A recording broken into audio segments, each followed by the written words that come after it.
According to advancedmixology.com, there are two types of people in the world, the entertainer and the solitary.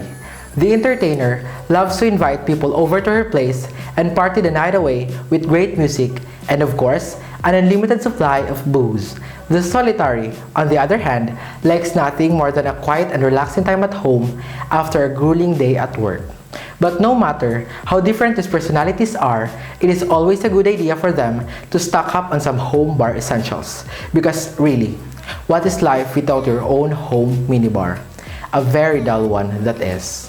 I am Abraham Chavez, your aspiring bartender from BSHM 24D, and today we will be talking about how to be a home bartender. When you want to be a home bartender, you need to consider three categories. First is bar tools, second is choices of spirits, and lastly, non-alcoholic ingredients such as mixers, fresh juices, and fruits. And now, let's start. First, you need ice tongs to fill up your glasses and shaker with ice. We have two types of tongs, one for garnishes and one for ice. Next is bar knife and cutting board. But since I don't have a bar knife, what I use in our house is a kitchen knife. It also works perfectly. Next is muddler. This is to muddle fruits, bitters, and sugars.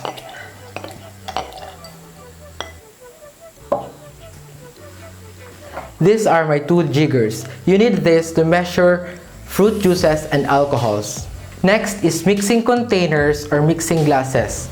For a cocktail shaker, you can use cobbler or Boston shaker. It depends upon your comfortability.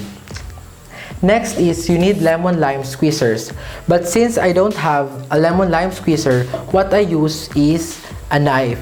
Just put it downwards and squeeze the fruit at the corner of the knife. And you'll have a fresh juice.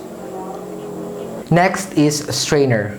I only have my Hawthorne strainer and it works just perfectly.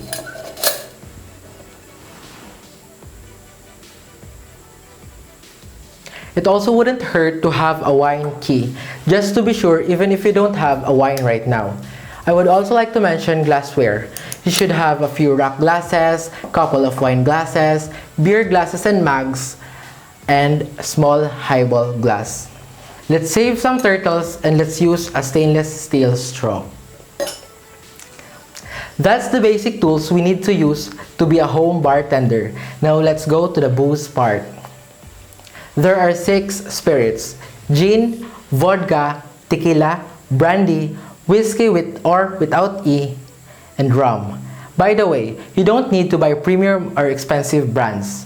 Each spirit has a title like gin as poor man's drink, vodka, the colorless, odorless, and tasteless alcohol, rum as the sweetest because it came from sugarcane.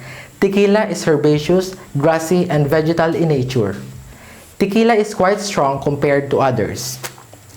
Next is brandy as the finest, and lastly, whiskey holding the world's most prestigious and internationally enjoyed spirit. Next is fresh fruits and mixers. Have a stock of a lot of oranges, lemons, and limes. These can be used in juices and garnishes. 1 bottle of simple syrup or just use a mixture of hot water and sugar, then store it in a bottle. Next is mixers like tonic or soda water. In soda water, I use Sprite and 7-Up because it is cheap and available in our island. If you think right now that there is too much to buy, you don't have to get everything. You can just start by buying 1 bottle of vodka and start with the basics. For my own cocktail, I was inspired from my love of iced lemon tea and luxury. I will use a 45 ml of vodka on a fancy glass filled with ice. Method is build. Add half a glass of Sola iced lemon tea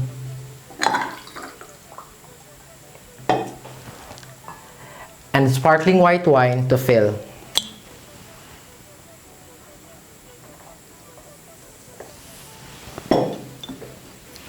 Add a slice of lemon for garnish. I call this one bevanda per tutti, which means beverage for all in Italian. My cocktail is for all because the ingredients are readily available in market and is so simple to make. And when you need inspirations, go to local cocktail bars or you can just watch and subscribe Thomas Sessions on YouTube. It's TOMASESSIONS and watch how they perform and make their cocktails, mocktails, and be inspired. Try to recreate them at home. This has been fun sharing my knowledge with you on how to be a home bartender. See you on our next video.